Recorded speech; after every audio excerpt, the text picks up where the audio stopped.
மாற்றங்கள் சட்டம். அந்த சட்டத்தை பொறுத்தவரையில் இன்று நாம் இங்கு நின்று போர் புரிவோம். சுதந்திரம் தான் நமது உயிர் மூச்சு. அந்த சுதந்திரத்தை காக்க வெறும் 300 வீரர்கள் இறுதி வரை நின்று போரிட்டார்கள் என்று இந்த உலகம் பேச.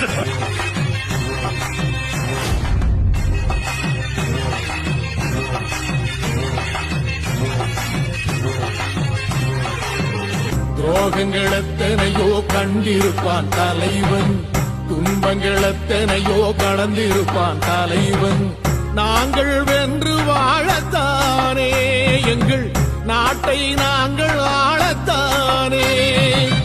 பாரங்கள் எத்தனையோ சுமந்திருப்பான் தலைவன், உறவுகள் எத்தனையோ இழந்திருப்பான் தலைவன்.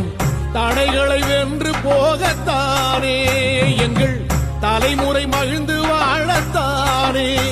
அவன் கடமை பார்த்தான் அடையமக்குள்ளே பணிவு, அவன் கட்டளை கேட்டான் அடையமக்குள்ளே துணிவு. அவன் குத்தும் போரிசை பற்றி துளைக்கிடும் சக்தி பெருமட காலம், அவன் சுட்டும் விரல் திசை முட்டி முழங்கிடும் வெற்றி பெருமட ஈழம்.